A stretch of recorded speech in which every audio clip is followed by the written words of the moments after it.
కేరళ భగవతి జ్యోతిష్యాలయం ప్రేమ సమస్యలు, పెళ్లి సమస్యలు, భార్యాభర్తల గొడవలు, సంతానం, గృహ సమస్యలు, విద్య, ఉద్యోగం, వ్యాపారం, నరదృష్టి, నరఘోష సమస్యలు, కుటుంబ ఆర్థిక సమస్యలు, ఎటువంటి సమస్యకైనా 2 రోజుల్లోనే పరిష్కారం చూపబడును. స్త్రీ పురుషుల వశీకరణ 100% guarantee. Pandit Ramanachari. Phone number 9113881062. ఓం శ్రీమాత్రే నమః. ఛానల్లోకి స్వాగతం అండి.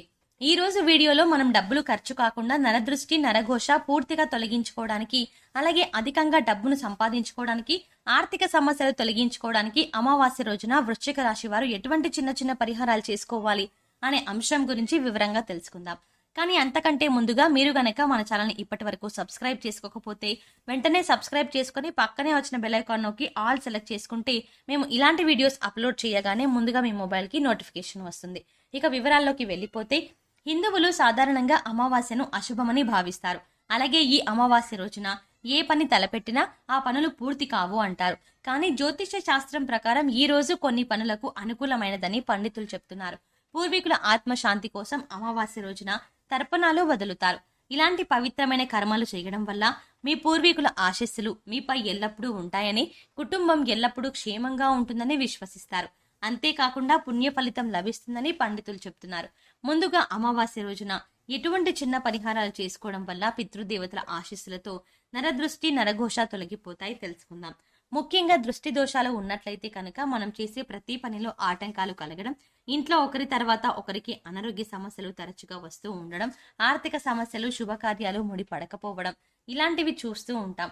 ఎప్పుడైతే మనకి దృష్టి దోషాలు తొలగిపోతాయో, అంటే నెగిటివ్ ఎనర్జీ ఎప్పుడైతే మన నుంచి పూర్తిగా బయటకు వెళ్ళిపోతుందో అప్పటి నుంచి మనలో ఒక సకారాత్మక శక్తి ప్రవేశిస్తుంది. దీని ద్వారా మీరు చేసే ప్రతి పనిలో కూడా విజయం పొందుతారు.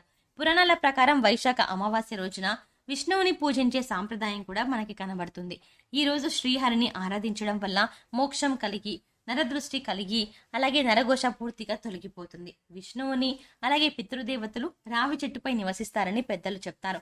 కాబట్టి అదే రోజు రావి చెట్టుకు నీరు పోయడం వల్ల మంచి ఫలితాలని ఇస్తుంది. అలాగే ఈ జాతకంలో పితృదోషాన్ని తొలగించుకోవడానికి ఈ రోజున పితృచాలీస పఠించడం ద్వారా శుభప్రదంగా ఉంటుందని పండితులు చెప్తున్నారు. మన పురాణాల ప్రకారం రావి చెట్టుకు ఎంతో ప్రాముఖ్యత ఉంది. మన హైందవ సాంప్రదాయంలో ప్రకృతికి ఎంతో విశేషమైన స్థానం ఉంది. అందుచేత రావి చెట్టుకు ప్రదక్షిణలు చేయడం వల్ల కూడా విశేషమైనటువంటి పుణ్య ఫలితంతో పాటుగా ఆడవారు ఎదుర్కొనే అనేక రకాల గర్భ సమస్యలను కూడా రావి చెట్టుకు ప్రదక్షిణలు చేయడం వల్ల పరిష్కారం దొరుకుతుందని పండితులు వివరిస్తున్నారు. అయితే ఇక ఆర్థిక సమస్యలను తొలగించుకోవడానికి అమావాస్య రోజున ఎటువంటి చిన్న పరిహారం చేసుకోవడం వల్ల మీ ఆర్థిక సమస్యలు తొలగిపోవడంతో పాటు అధికంగా ధనాన్ని సంపాదించే అవకాశం దొరుకుతుంది అనే అంశాలను ఇప్పుడు తెలుసుకుందాం. ప్రస్తుత కాలంలో ప్రతి ఒక్కరు కూడా ఆర్థిక సమస్యలతో సతమతమవుతున్నారు. ఎంత కష్టపడినా కూడా తమకు కావలసినంత ధనాన్ని సమకూర్చుకోలేకపోతున్నారు. తద్వారా అప్పులు చేయవలసి వస్తుంది. ఈ డబ్బులు సంపాదించే క్రమంలో ప్రతి ఒక్కరు కూడా ఎంతో కష్టం చేస్తున్నారు. కానీ ఫలితం లేక బాధపడుతున్నారు. ముఖ్యంగా చూసుకున్నట్లయితే అధిక మొత్తంలో, అంటే అధిక ధనాన్ని సంపాదించాలన్నా లేదా ఉన్న ధనాన్ని మొత్తం కోల్పోవాలన్నా కూడా అది కష్టం మీదే ఆధారపడి ఉంటుంది. అంటే ఎక్కువ కష్టం చేస్తే అధిక ధనాన్ని సంపాదిస్తారు. అదే కష్టం చేయకుండా కూర్చున్నట్లయితే తరతరాలుగా వస్తున్న ఎంతటి ఆస్తినైనా కోల్పోయేందుకు అవకాశాలు ఉంటాయి. అయితే కొంతమంది ఎంత కష్టపడినప్పటికీ కూడా వారి జీవితంలో ఎదుగుదల అనేది కనిపించదు. ఇటువంటి పరిస్థితులు వారి పూర్వజన్మ కర్మ ఫలితం మీద ఆధారపడి ఉంటాయి. అయితే ఎంత కష్టపడినప్పటికీ కూడా మనిషికి కొద్దిగా అదృష్టం కూడా తోడవ్వాలి. అప్పుడే ఫలితాన్ని మీరు పొందగలుగుతారు. అలాంటప్పుడు దురదృష్టాన్ని అదృష్టంగా మార్చగలిగే ఒక చిన్న ప్రక్రియ, అలాగే చిన్న చిన్న పరిహారాలు చేసుకుంటే ఈ దైవానుగ్రహం తోడై మీకు అద్భుతమైన ఫలితాలు అనుకూలంగా వచ్చే అవకాశాలు ఉంటాయి. అయితే ఈ పరిహారాలు ఖర్చు లేదు కదా అని తేలిగ్గా తీసేయడానికి లేదు. ఖచ్చితంగా మనస్ఫూర్తిగా భక్తి శ్రద్ధలతో నమ్మి విశ్వాసంతో చేసినట్లయితే ఖచ్చితంగా మీకు ఆర్థిక సమస్యలు తొలగిపోతాయి. మీ ప్రత్యేకమైన పరిహారాన్ని అమావాస్య రోజున పాటించడం వల్ల విశేషమైన పుణ్య ఫలితం లభిస్తుందని పండితులు చెప్తున్నారు. ఈ ప్రత్యేకమైనటువంటి దీపాన్ని వెలిగించడం వల్ల ఆర్థిక సమస్యలు తొలగిపోవడమే కాకుండా ఆకస్మిక ధన ప్రాప్తి కలుగుతుంది. అలాగే ధనవంతులయ్యే అవకాశాలు ఏర్పడతాయి.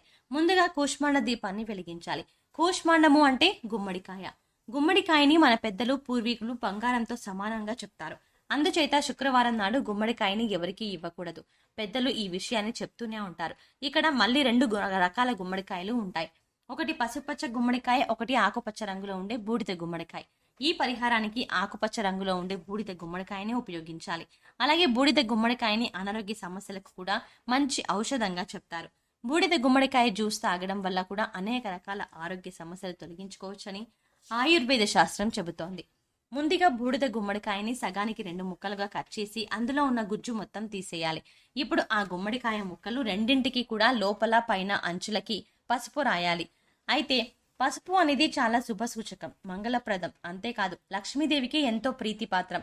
అందుచేత ఈ 2 గుమ్మడికాయ ముక్కలకి కూడా పసుపు పూసి కుంకుమతో చక్కగా బొట్లు పెట్టి అలంకరించాలి.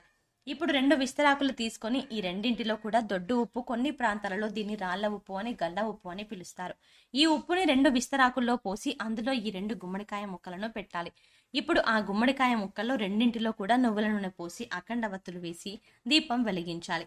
అఖండ వత్తులు స్వయంగా తయారు చేసుకోవచ్చు, లేదంటే పూజా సామాగ్రి అమ్మే షాపులో మీకు దొరుకుతుంది.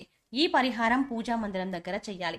ఈ పరిహారాన్ని అమావాస్య రోజు కానీ, బహుళ అష్టమి రోజు కానీ, అంటే అమావాస్య వచ్చే 7 రోజుల ముందు కానీ, లేదా పౌర్ణమి తర్వాత వచ్చే 8వ రోజు కానీ సాయంకాల సమయంలో ఈ దీపారాధన చేయాలి.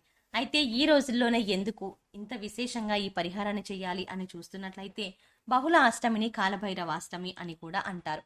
ఆ రోజున ఇంట్లో పూజ మందిరంలో శివుడి ఫోటో ముందు ఈ దీపారాధన చేయొచ్చు. ఈ దీపారాధన చేసిన తర్వాత అలాగే పొట్టు తీయని మినుములతో 11 లేదా 21 లేదా 24 లేదా 108 వడలు చేసి శివుడికి మాలగా చేసి అలంకరించండి. తర్వాత మీరు ప్రసాదంగా తీసుకొని, ఒకవేళ ఈ దీపారాధన మీరు గుడిలో చేస్తే ఈ మాలను గుడిలో ఇచ్చి నివేదన చేసిన తర్వాత మీరు ప్రసాదంగా తినాలి. గుడిలో దీపారాధన చేసిన వారు శివుడికి అష్టోత్తర పూజ చేయించుకోండి. అమావాస్య రోజున ఈ చిన్న పరిహారం చేయడం వల్ల సకల ఐశ్వర్య ప్రాప్తి కలుగుతుంది, సకల దుఃఖ నివారణ జరుగుతుంది. ఎప్పటి నుంచో తీరని కోరికలు ఉన్నట్లయితే అవి ఖచ్చితంగా తీరతాయి. అలాగే ఆర్థికంగా అభివృద్ధి చెందడంతో పాటు ఆకస్మిక ధనప్రాప్తి కూడా కలిగే అవకాశాలు ఉంటాయి. కాలభైరవుడికి ఎంతో ఇష్టమైనటువంటి ఈ కూష్మాండ దీపం పెట్టడం వల్ల కాలం మీకు అనుకూలంగా ఉంటుంది. అంతేకాకుండా ఈ పరిహారాన్ని అమావాస్య రోజు మొదలు పెడితే 11 అమావాస్యలు చేయండి. అలాగే 11 బహుళ అష్టమి రోజు ఒకవేళ మొదలు పెడితే 11 బహుళ అష్టములో ఈ దీపారాధన చేయాలి. ఇలా చేయడం వల్ల ఖచ్చితంగా మీకు కాలభైరవుడి అనుగ్రహంతో విశేషమైన పుణ్య ఫలితం లభించడంతో పాటుగా ఆర్థికంగా అభివృద్ధి చెందుతారు. మనస్ఫూర్తిగా భక్తి శ్రద్ధలతో నమ్మి ఈ పదార్థాలతో కొన్ని ప్రత్యేకమైన సమయాల్లో విధి విధానాలు పాటిస్తూ ఈ చిన్న పరిహారాలు చేసుకోవడం వల్ల విశేషమైన దైవానుగ్రహం మీకు లభిస్తుంది. కొన్ని ప్రత్యేకమైన సమయాల్లో మీరు ఉపయోగించే పదార్థాలకు శక్తి వస్తుంది. ఇంకా ఆ పదార్థాలలో ఉపయోగించే పరిహారం చేయడం వల్ల మీ కోరిక భగవంతుడికి తొందరగా చేరుతుంది. తద్వారా మీ కోరిక నెరవేరుతుంది. సో చూసారు కదండి, అమావాస్య రోజున పితృదేవతల అనుగ్రహం కోసం ఏం చేయాలి, అలాగే జీవితంలో ఆర్థిక అభివృద్ధి కోసం ఎటువంటి చిన్న పరిహారం చేసుకోవాలి అనే అంశాలను ఈ వీడియోలో వివరంగా తెలుసుకున్నాం కదా. అయితే ఈ వీడియో మీకు నచ్చినట్టయితే లైక్ చేసి మీ ఫ్రెండ్స్ అండ్ ఫ్యామిలీ మెంబర్స్లో వృశ్చిక రాశి వారు ఎవరైనా ఉంటే వారితో ఈ వీడియోని షేర్ చేసుకోవడం మర్చిపోకండి. అలాగే ఇప్పటి వరకు మన ఛానల్ని కనుక సబ్స్క్రైబ్ చేసుకోకపోతే వెంటనే సబ్స్క్రైబ్ చేసుకొని పక్కనే వచ్చిన బెల్ ఐకాన్ నొక్కి ఆల్ సెలెక్ట్ చేసుకుంటే మేము ఇలాంటి వీడియోస్ అప్లోడ్ చేయగానే ముందుగా మీ మొబైల్కి నోటిఫికేషన్ వస్తుంది. ఓం శ్రీ మాత్రే నమః.